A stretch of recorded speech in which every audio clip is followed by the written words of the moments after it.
नमस्कार दोस्तों, स्वागत है आपका मेरे YouTube चैनल कहानी बाय शिवानी में। विजय 4 साल के बाद अमेरिका से अपने घर आ रहा है और विजय अपने परिवार से मिलने के लिए बहुत उत्सुक था। अपने गांव के पास वाले रेलवे स्टेशन पर ट्रेन से उतरता है। तभी उसके पास एक औरत आती है और कुछ पैसे मांगने लगती है। विजय अपने सर पर कैप लगाए हुए था और जो औरत उससे पैसे मांग रही थी उसने घूंघट किया हुआ है।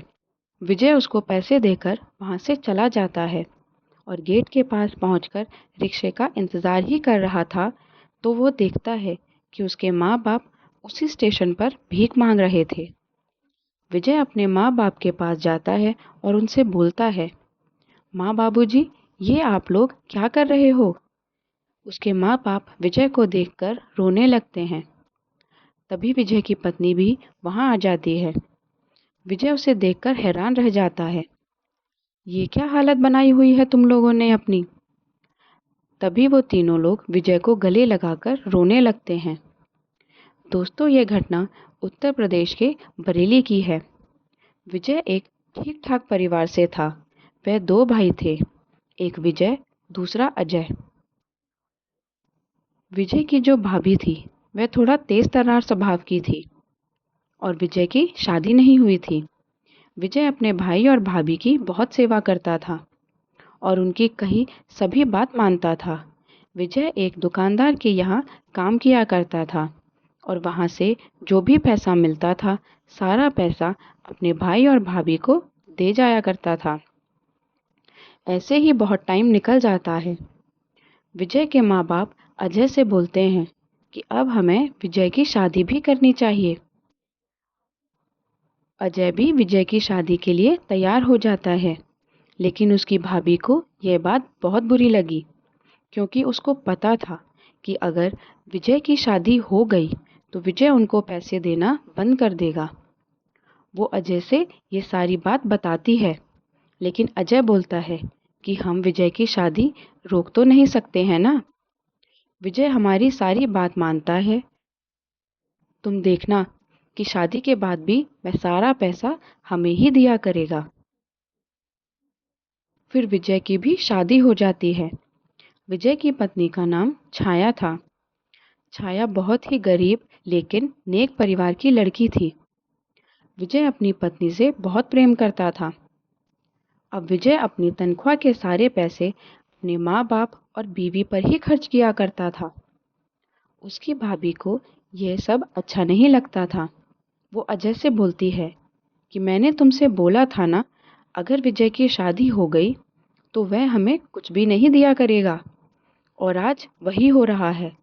तुमने आज तक कभी भी मेरी कोई बात नहीं मानी।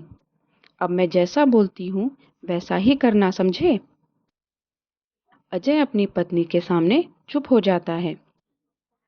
विजय की भाभी विजय से बोलती है कि अब तुम्हारी शादी हो गई है और आगे बच्चे भी होंगे ही, तो खर्चा भी बढ़ेगा। भी टाइम है, तुम ज़्यादा से ज़्यादा पैसे कमा सकते हो। विजय अपनी भाभी से बोलता है, भाभी आप ठीक बोल रही हो, लेकिन मुझे समझ नहीं आ रहा कि पैसे कहाँ से लाऊं। उधर विजय की भाभी को सिर्फ पैसों से ही मतलब था। वह विजय से कहती है कि देवर जी, मैंने सुना है विदेश में जाकर लोग खूब पैसा कमाते हैं। आप भी ऐसा करो, कुछ समय के लिए विदेश चले जाओ और खूब मन लगाकर मेहनत करना, पैसा कमाना। फिर तुम अपनी पत्नी को भी विदेश ले जाना और खूब मजे करना। यहाँ मैं उनका ख्याल रखूंगी। अब वह अपनी भाभी की बात को टाल नहीं पाता और 2 महीने में ही उसका वीज़ा आ जाता है और वो फिर विदेश चला जाता है। अपने माता पिता को विदेश जाने से पहले अपने बड़े भाई और भाभी को उनकी देखभाल करने के लिए उनके खर्च उठाने की जिम्मेदारी सौंप गया था और बोला कि मैं विदेश से पैसा भेजता रहूँगा, आप मम्मी पापा का ध्यान रखना। लेकिन उसकी भाभी अपने पति अजय से कहती है, जब तक विजय विदेश गया हुआ है उसके वापस आने से पहले बुढ़िया और बुढ़े के नाम जो भी खेती है, प्रॉपर्टी है, सब अपने नाम करवा लेते हैं। यह हमारे भविष्य में काम आएगी। सारी संपत्ति हमारे नाम आ जाएगी, तो पैसा ही पैसा होगा। अजय के मन में भी दौलत का लालच आ जाता है। जैसा उसकी पत्नी ने समझाया था वैसा ही वह करता है। तहसील जाता है और वकील से पहले ही सेटिंग बना लेता है। अपने बूढ़े माँ बाप को तहसील ले जाता है यह बोलकर कि सरकारी योजना आई है, आपको बुढ़ापे में पेंशन आएगी। बेचारे बूढ़े माता पिता अपने बेटे की बात में आ जाते हैं और धोखे में अपनी सारी प्रॉपर्टी, खेती की ज़मीन, सभी चल अचल संपत्ति अपने बड़े बेटे के नाम कर देते हैं। और यह करवाने वाली सिर्फ विजय की भाभी ही होती है, जिसने दौलत का लालच अपने पति को दिया।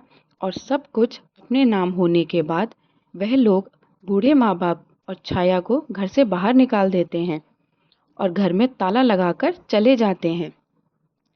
अब जब बूढ़े माँ बाप और छाया के नाम कुछ ना रहा, उनके पास ना पैसा था ना कोई जरिया, बेचारे अपना पेट पालने के लिए गांव से थोड़ी दूर एक रेलवे स्टेशन पर भीख मांगने को मजबूर हो जाते हैं। जो कुछ भी कोई देता वे खा लेते थे और ऐसे ही अपने दिन गुजार रहे थे। उनके पास कोई दूसरा सहारा नहीं था। कभी कभी छाया ट्रेन में चना दाना बेच लिया करती थी और ऐसे ही अपने बूढ़े सास ससुर की सेवा में लगी रहती। यह लोग एक पन्नी की त्रिपाल बनाकर उसके नीचे फुटपाथ पर ही रात गुजार दिया करते थे। अब विजय के वापस आने पर विजय के माता पिता ने उसे बताया कि तुम्हारे भैया भाभी ने हमारे साथ बहुत गलत किया। सब कुछ उन्होंने अपने नाम करवा लिया, तुम्हारा हक भी छीन लिया।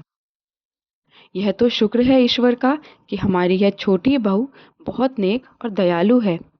अगर यह हमें ना मिलती तो आज हम कहीं के ना रहते और ऐसे ही भूखे फुटपाथ पर मर जाते। ऐसी बहू क्या कहीं ढूंढने से भी मिल सकती है?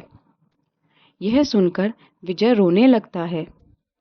अब तुम्हें यहाँ काम करने की ज़रूरत नहीं है, मेरे साथ यहाँ से चलो, हम मेहनत करेंगे, मजदूरी करेंगे। क्योंकि विजय के पास भी अब पैसा नहीं था। जो कुछ पैसा था वह सब उसने अपनी भाभी के अकाउंट में डाल दिया था। विजय अपने पत्नी और माँ बाप को वहाँ से लेकर कहीं दूसरे शहर चला जाता है और एक सब्जी मंडी के पास छोटा सा कमरा किराए पर लेता है। वहीं मंडी में आड़त वाले के पास पल्लेदारी करने लगता है।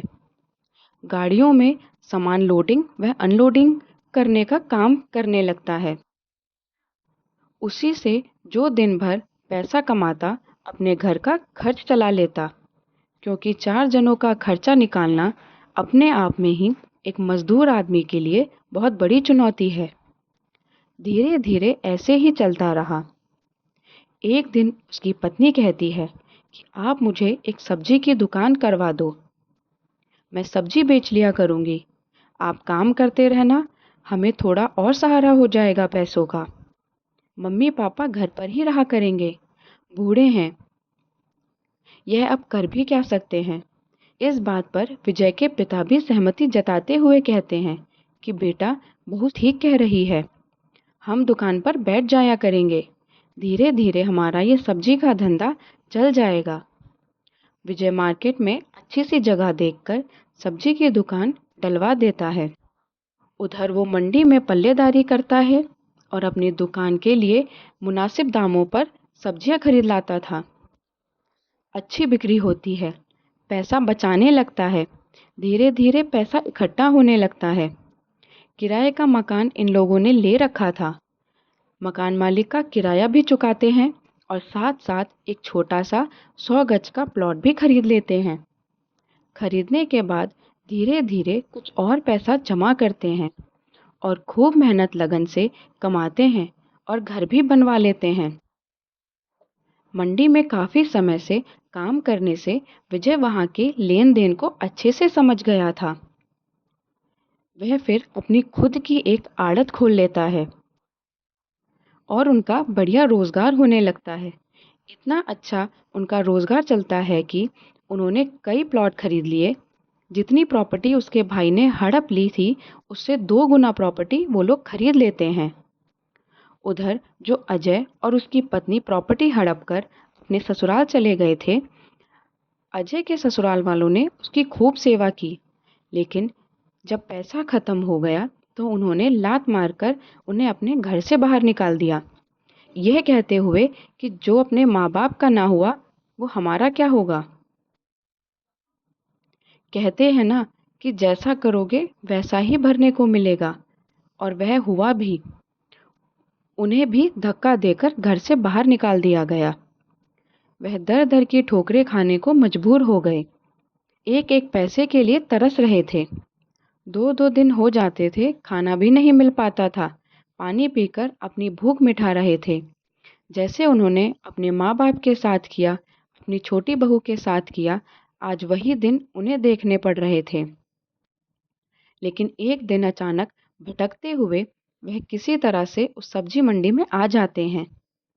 जैसे ही अजय और उसकी पत्नी विजय को आड़त पे बैठे हुए देखते हैं, कई लोग उनके नीचे काम कर रहे होते हैं। यह नज़ारा देखकर उनकी आंखें फटी की फटी रह जाती हैं।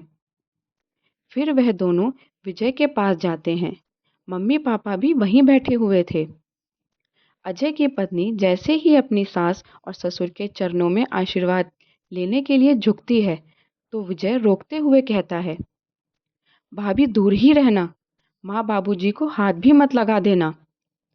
आप लोगों ने सिर्फ पैसों के चक्कर में इन्हें घर से बेघर कर दिया था।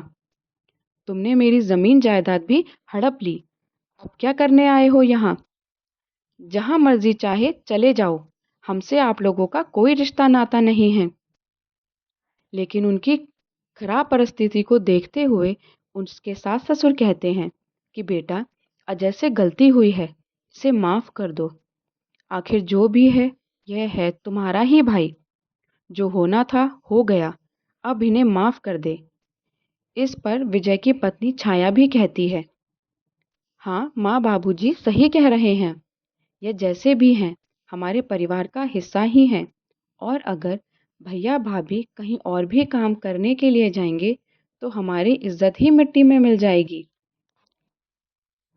आप इन्हें भी कोई छोटा मोटा काम धंधा शुरू करवा दीजिए। हमारे साथ जो भी इन्होंने किया, आज उसका फल यह भुगत चुके हैं। आखिर यह है तो मेरी जेठानी ही।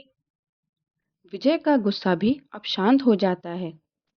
उसको भी समझ आ जाता है कि जो हो गया है वह अब दोबारा लौट तो नहीं सकता है, और वह अपना पैसा लगाकर अपने बड़े भाई का काम भी शुरू करवा देता है। दोनों भाई अपने अपने काम को अच्छे से संभाल लेते हैं और अपने परिवार के साथ बड़े ही प्यार और मोहब्बत से रहने लगते हैं।